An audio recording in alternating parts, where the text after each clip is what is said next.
को इंग्लिश में हम लोग बोलते हैं क्वाड्रेटिक इक्वेशन। क्वाड्रेटिक इक्वेशन इसको इंग्लिश में कहा जाता है।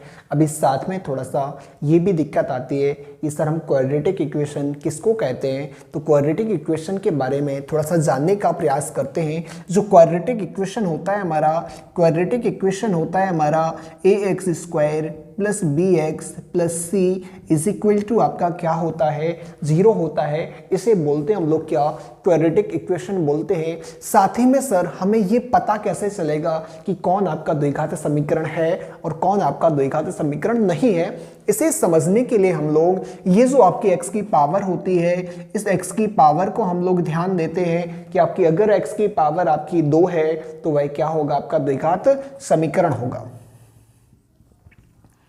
x की अधिकतम घात, अधिकतम घात क्या होनी चाहिए, 2 होनी चाहिए, तो वह आपका क्या होगा, द्विघात समीकरण हो जाएगा। चलिए ठीक है, इतनी चीजें कंफर्म है। अब सर साथ में यहाँ पे हमें a, x, b, c ये भी दिए गए हैं, तो थोड़ा सा हमें इनके बारे में भी समझाएं। देखिएगा आपकी जो x होती है, x कहलाती है आपकी चर राशि कहलाती है, ठीक है भाई। और आपके जो a, b और c आपको दे रखे हैं, a, b, c ये कहलाती हैं आपकी अचर राशियां कहलाती हैं। चलिएगा भाई, चलो इनके बारे में तो कंफर्म हो गया। अब साथ में आपसे कहा गया ए बी सी, हमने ये तो पता कर लिया कि ये आपकी अचर राशियां कहलाती हैं, लेकिन ए बी सी वास्तव में क्या होती हैं, वास्तव में कैसे पता करेंगे, तो वास्तव में पता करने का तरीका ये होता है, ये जो होगा ये हमेशा x² का गुणांक होगा या कोएफिशिएंट होगा। ये इंग्लिश मीडियम वाले बच्चे जानते होंगे, हिंदी मीडियम वाले बच्चों को भी मैं बता दूं, ए होता है, ए हमेशा x² का गुणांक होता है, x² का गुणांक होता है। मतलब जो x² के साथ आपको दिया जाएगा 1 से लेकर के आपका इन्फिनिटी तक कुछ भी हो वो आपको दिया जाएगा, तो वो आपका क्या हो जाएगा, x² का गुणांक हो जाएगा। b होता है, b क्या होता है आपका, x का गुणांक होता है। चलिए, और c आपने ऑलरेडी पढ़ लिया है, c क्या होती है आपकी अचर राशि होती है, c हमने यहाँ पे आपका समझ लिया है। चलिए सर, इतना आपका हो गया। अगर इसके साथ आपसे कुछ चीज़ें और समझी जाएं कि sir a is equal to आपका हमेशा क्या हो सकता है, तो a not is equal to आपका 0 होता है, ये कंडीशन होती है। मतलब a की वैल्यू कभी भी 0 नहीं हो सकती है। ए की वैल्यू 0 क्यों नहीं हो सकती है, ए की वैल्यू इसलिए 0 नहीं हो सकती है कि अगर आप ए के इक्वल में 0 रख दोगे और x² से 0 का मल्टी होगा तो आपकी 0 हो जाएगी, और जहां आपका x² नहीं होगा फिर वो आपका द्विघात समीकरण कभी भी नहीं हो सकता है। b इज इक्वल टू आपका कुछ भी हो सकता है, 0, 1, 2, 3 कुछ भी आप ले सकते हो, c इक्वल आप कुछ भी ले सकते हो।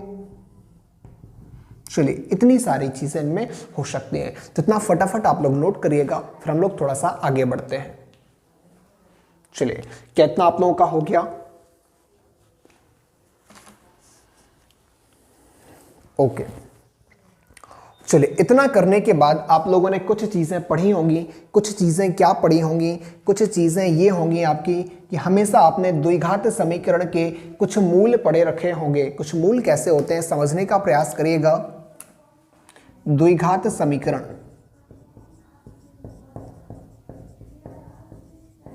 या क्वाड्रेटिक इक्वेशन के, आपके क्वाड्रेटिक इक्वेशन के जो मूल होते हैं, मूल हमेशा कितने होते हैं आपके, मूल हमेशा 2 होते हैं। एक मूल को हम अल्फा बोलते हैं, दूसरे मूल को हम क्या बोलते हैं, आपका बीटा बोलते हैं। हमेशा 2 मूल हो सकते हैं। 2 मूल क्यों हो सकते हैं, क्योंकि x की घात हमेशा 2 होती है, क्योंकि x की घात 2 होती है। x की पावर कितनी होती है, 2 होती है, इसलिए आपके जो मूल है, मूल हमेशा क्या हो सकते हैं, आपके 2 हो सकते हैं। अगर x की पावर 3 होती तो हमारा द्विघात समीकरण हो नहीं सकता था, x की पावर 1 होती तो भी द्विघात समीकरण नहीं हो सकता था। द्विघात समीकरण हम किसको बोल सकते हैं? जिसकी पावर 2 होती है, जिस समीकरण की पावर 2 होती है उसे हम लोग क्या बोलते हैं? द्विघात समीकरण। और ये होते हैं आपके इनके 2 मूल होते हैं। बाकी चीजें क्या है हम डिटेल से धीरे धीरे पढ़ने वाले हैं, पहले आप लोग इतना नोट कर लीजिएगा, इसके बाद बढ़ते हैं हम आगे। चलिए जल्दी से आप लोग ये चीजें नोट कर लीजिएगा, इतने डिटेल से हम लोग इसे पढ़ने वाले हैं। ज्यादा बड़ा टॉपिक नहीं है, केवल आपका 1 से 1.5 घंटे का टॉपिक है। इतना अगर आपने पढ़ लिया, एक नंबर तो आपका कंफर्म है, श्योर आपका 1 नंबर है, श्योर आपका आता ही आता है। जल्दी से नोट करिएगा फटाफट। चलें देखें, आगे देखते हैं। चलिए अगर हमने इसके मूलों के बारे में पढ़ लिया, मूलों को हम इंग्लिश में जीरोज भी बोलते हैं। मूलों को हम इंग्लिश में क्या बोलते हैं? जीरोज भी बोलते हैं। चलेगा, ठीक है। क्या आपको यहां पे दिखाई दे रहा है? क्या आपको दिखाई दे रहा है यहां पे या नहीं दिखाई दे रहा है? चलिए ओके, अच्छा ठीक है। अगर इनको हम जीरोज बोलते हैं, ये हमारे क्या कहलाते हैं? मूल को जीरोज बोलते हैं। तो 2 क्वेश्चन जिस प्रकार से आपसे पूछे जाते हैं, तो पहला तो आपसे पूछा जाता है, पहला क्या पूछा जाता है? मूलों का गुणनफल। मूलों का गुणनफल जो कि हमारा क्या होता है? अल्फा इंटू बीटा होता है। और alpha into beta 10th class में आप लोगों ने पढ़ रखा होगा। अल्फा इंटू बीटा बराबर क्या होता था? C/A होता था। क्या होता था? C/A होता था। और दूसरी चीज पढ़ रखी होगी, मूलों का योग। चलिए मूलों का योग भी अगर आपने पढ़ रखा होगा तो मूलों का योग क्या होता है? अल्फा प्लस बीटा आपका होता है। और ये होता है माइनस का B/A। अब सर ये माइनस B/A, C/A ये एक्चुअल में होता क्या है? तो देखिएगा, जो आपका द्विघात समीकरण मैंने अभी आपको बताया, द्विघात समीकरण क्या बताया? ax² plus bx plus c बराबर 0 मैंने आपको बताया। ये चीजें अगर आपको बताई तो जो आपका C/A है, ये C कहलाती है। ये वाली वैल्यू, जो वैल्यू आपकी बिना x के होगी वो C होगी। और ये कहलाती है आपकी A, ये x² का आपका क्या होता है? गुणांक होता है। सो ये चीज आप यहां पे लिख सकते हो। अगर आपसे कभी मूलों का योग पूछा जाए तो मूलों का योग क्या होता है आपका? माइनस B/A होता है। ठीक है भाई, इतना नोट करिएगा, फिर हम लोग थोड़ा सा आगे बढ़ते हैं।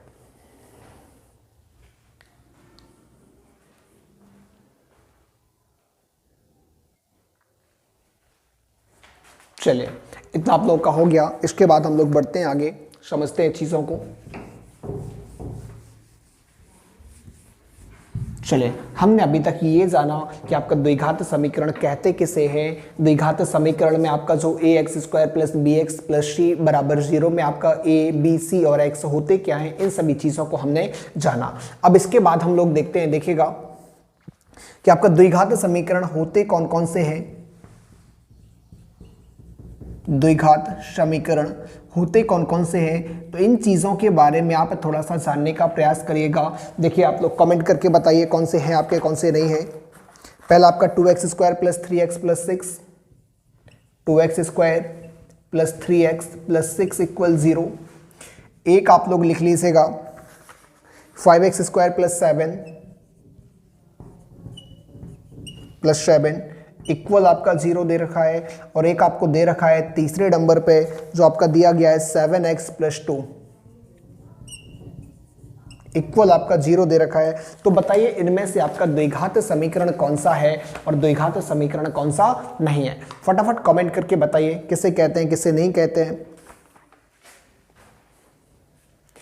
देखिएगा, जैसे मैंने आपको बताया था कि द्विघात समीकरण आपका जो होता है वो हम कहते किसे हैं, वो कहते हैं हम ax² plus bx plus c equal जो 0 होता है, इसे क्या कहते हैं? हम द्विघात समीकरण कहते हैं। ठीक है सर, अगर यहाँ पे लिखा है 2x² plus 3x plus 6 equal 0, मतलब ये क्या होगा इसका? ये हो कहलाएगा आपका पूर्ण द्विघात समीकरण। चलिए ठीक है, पूर्ण द्विघात समीकरण को हम क्या बोलते हैं? Complete quadratic equation. Quadratic equation हम बोलते हैं। चलिए ठीक है सर, यहाँ पे आपको 5x स्क्वायर प्लस 7 दिया गया, मतलब स्क्वायर वाली चीज़ दी गई, विदाउट x वाली चीज़ भी दी गई है, लेकिन आपको x वाला यहाँ पे कोई भी नहीं दिया गया है। तो यह क्या कहलाएगा? आपका अपूर्ण द्विघात समीकरण कहलाएगा। क्या कहलाएगा? आपका अपूर्ण द्विघात समीकरण। चलिए ठीक है सर, ये कहलाएगा। अब तीसरे नंबर की बारी आती है। यहां पर आपको दिया गया है 7x प्लस 2 इक्वल आपका क्या दिया गया है? 0 दिया गया है। सो यह आपका द्विघात समीकरण नहीं कहलाएगा, क्योंकि यहां पर आपको x स्क्वायर वाली कोई भी वैल्यू नहीं दी गई है। एक्स स्क्वायर वाली कोई भी वैल्यू नहीं दी गई है, तो ये आपका क्या होगा? द्विघात समीकरण नहीं होगा। क्या हो जाएगा? ये आपका द्विघात समीकरण नहीं कहलाएगा। क्या चीजें आप लोगों को समझ में आ रही हैं? क्या चीजें आप लोगों को समझ में आ रही हैं? इस तरीके के ये सभी द्विघात समीकरण का ये बिल्कुल बेसिक होता है। एक एक करके हम चीजों को जानने की कोशिश करेंगे। चलिए, अब ये तो हो गया आपका द्विघात समीकरण के बारे में। हमने जाना किसे द्विघात समीकरण पूर्ण कहते हैं, किसे अपूर्ण कहते हैं, और किसे द्विघात समीकरण आपका नहीं कहा जाता है। चलिए, इसके बाद कुछ और चीजें समझते हैं। देखिए, कुछ और चीजें समझने का प्रयास किया है। आपका जैसे द्विघात समीकरण होता है, ये क्या है? आपका एक द्विघात समीकरण है। इसके क्या होते हैं? आपके अपने मूल होते हैं, जिसे हम लोग जीरोज भी बोलते हैं। ठीक है सर। अब जीरोज निकालने की आपकी विधियां होती हैं, और जीरोज निकालने की आपकी कितनी? 3 विधियां होती हैं, और उन विधियों को हम जानने की थोड़ा सा कोशिश करेंगे। देखिएगा, एक तो होता है आपका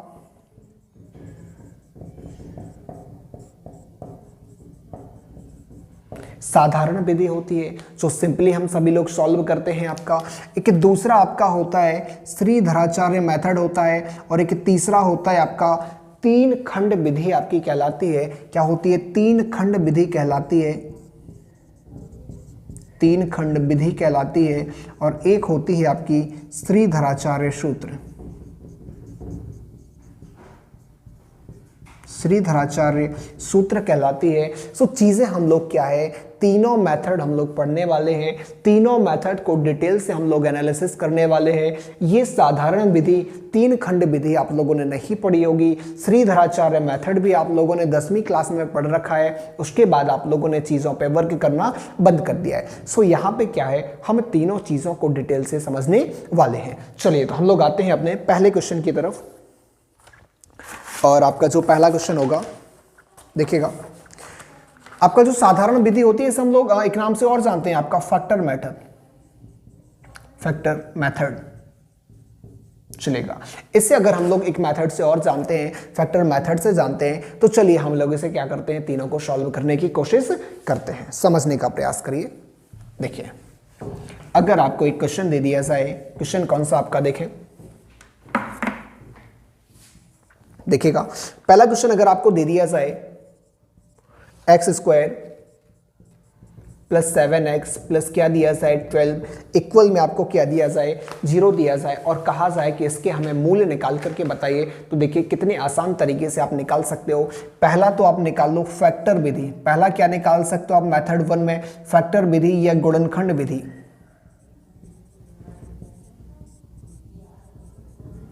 चलिए देखिए, गुणनखंड विधि में आप लोग क्या करेंगे, गुणनखंड विधि निकालने का आपका तरीका क्या होता है, आप सबसे पहले तो द्विघात समीकरण लिखिए, x square plus 7x plus 12 equal क्या हो जाएगा आपका 0 हो जाएगा।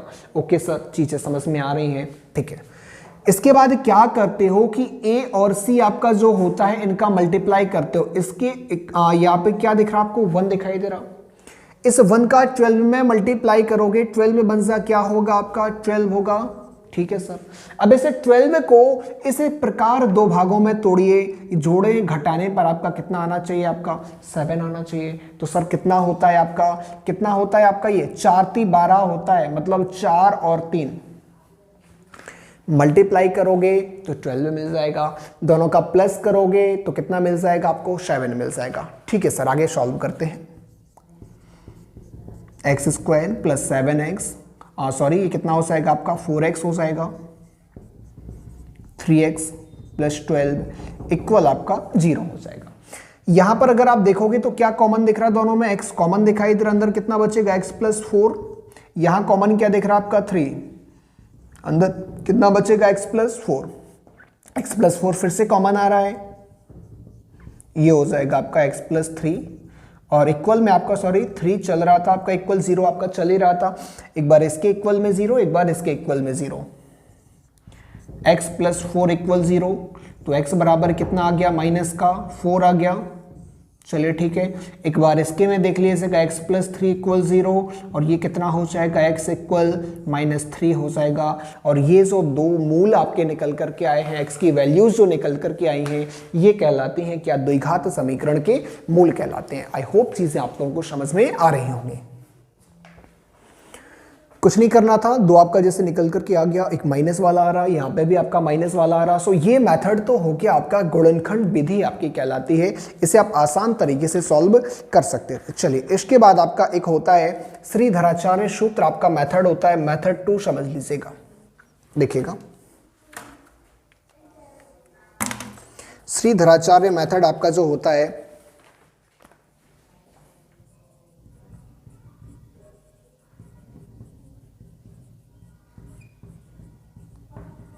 श्रीधराचार्य आपका जो सूत्र होता है, सूत्र के बारे में हम लोग चर्चा करेंगे, minus b plus minus under root b square minus 4ac upon क्या होता है आपका, अपॉन 2a होता है। सो ये क्या कहलाता है आपका श्रीधराचार्य सूत्र कहलाता है। ठीक है, अब सर यहाँ पे जो ये ABC आपको दे रखा है, इस ABC के बारे में थोड़ी सी हम लोग चर्चाएं करते हैं। और चर्चाएं क्या करनी है आप लोग थोड़ा सा समझने का प्रयास करिएगा।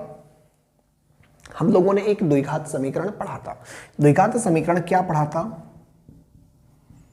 ax square plus bx plus c equal 0। और यहां पे क्वेश्चन आपको क्या दे रखा है, x square plus 7x plus कितना दे रखा है 12 इक्वल क्या दे रखा है आपको 0। अगर आप इस समीकरण की तुलना करोगे मूल समीकरण से, तो यहां पे क्या होता है आपका a की वैल्यू क्या हो जाएगी 1 हो जाएगी। v की वैल्यू देखोगे तो यहाँ पे x के साथ b है, यहाँ x के साथ 7 है, क्या आप b की वैल्यू को 7 मान सकते हो? बिल्कुल सर मान सकते हैं। यहां पर अगर देखोगे तो c की जगह कितना है आपका 12 है, c की जगह कितना हो जाएगा 12 है। ये आपकी a b और c की क्या हो गई आपको वैल्यूज फाइंड हो गई। चलिए ठीक है, अगर हम यहां पर आगे सॉल्व करें तो देखिएगा b की वैल्यू कितनी आई आपकी 7, तो ये हो जाएगा आपका -7 प्लस माइनस अंडर रूट हो जाएगा। b स्क्वायर आपको दे रखा तो b की वैल्यू 7 है, 7 का स्क्वायर हो जाएगा -4। a की वैल्यू कितनी दे रखी है 1, a की हो जाएगी 1। c की वैल्यू कितनी है आपकी 12 है, यहाँ पे हो जाएगा 12 अपॉन आपसे कहा गया 2a, तो 2a की वैल्यू कितनी हो जाएगी 2 हो जाएगी। चलिए आगे सॉल्व करते हैं, -7 प्लस माइनस अंडर रूट कितना हो जाएगा आपका 49 हो गया, कितना हो गया भाई 49 हो गया। आगे देखिएगा माइनस कितना हो जाएगा आपका 1248 हो गया। चलिए ठीक है सर, अपॉन में 2 आपका चल रहा था, -7 प्लस माइनस ये कितना बचेगा 1 और अपॉन में कितना हो जाएगा आपका 2 हो जाएगा। चलिए एक बार यहाँ पे आपका क्या है प्लस माइनस का मतलब ये होता है, एक बार आप प्लस ले लो एक बार माइनस ले लो, समझिएगा जरा चीजों को। -7 प्लस 1 अपॉन 2 और यहाँ पर अगर आप ले लोगे तो -7 माइनस 1 अपॉन 2 आपका हो जाएगा। ओके सर, समझ में आ रही है चीजें। ये कितना बचेगा आपका माइनस का 6/2, कितना आ गया आपका माइनस का 3 आ गया। इसे अगर सॉल्व करोगे तो कितना हो जाएगा माइनस का 8/2, काटोगे तो कितना हो जाएगा आपका माइनस का 4 हो जाएगा। बढ़िया बढ़िया बढ़िया चीजें समझ में आ रही है ना। यहाँ पे भी देखो दो मूल कौन से आपके -3 एंड -4, और यहाँ पर भी आपके मूल कौन से आ रहे थे -3 एंड -4।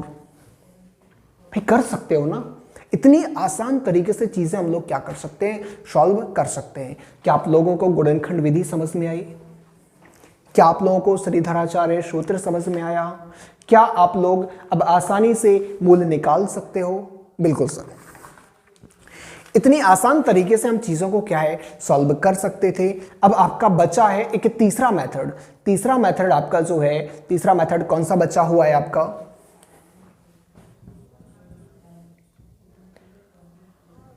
तीन खंड मेथड बचा हुआ है,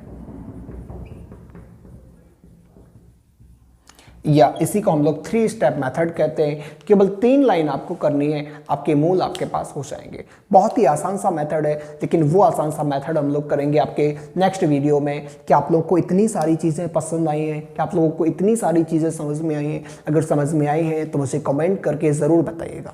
अगर कमेंट करके आप बताएंगे कि नहीं सर चीज़ें समझ में आई हैं, तब तो फिर मैं दूसरा वीडियोस अपलोड करूंगा। ये तो मतलब क्या निकलता है कि चीज़ें आप लोगों को समझ में नहीं आ रही हैं, मैं फालतू वीडियोस अपलोड करता हूं। सो आई होप आप लोगों को चीज़ें समझ में आई होंगी। समझ में आई हैं तो वीडियो को लाइक करिएगा, कमेंट करिएगा, शेयर करिएगा, तथा इसी प्रकार आप लोगों को रोज़ रात 8 बजे एडवांस मैथ के प्रत्येक टॉपिक की वीडियोस मिलने वाली है। तो आप लोगों को परेशान नहीं होना है। पर डे 8 बजे आप लोग यूट्यूब पर आ जाइएगा। रोज़ आप लोगों को एक वीडियो मिलेगी, कंटिन्यूसली वीडियो मिलेगी। और सुबह 7 बजे आप लोगों को अर्थमेटिक के जो टॉपिक आप लोगों के छूटे हुए हैं वो टॉपिक भी आप लोगों के क्या करवाए जाएंगे, कवर करवाए जाएंगे। चलिए ठीक है। सो आई होप चीज़ें आप लोगों को समझ में आई होंगी। इस वाले वीडियो में इतना ही। मिलते हैं आप लोगों से नेक्स्ट वीडियो में, तब तक के लिए जय हिंद, जय भारत।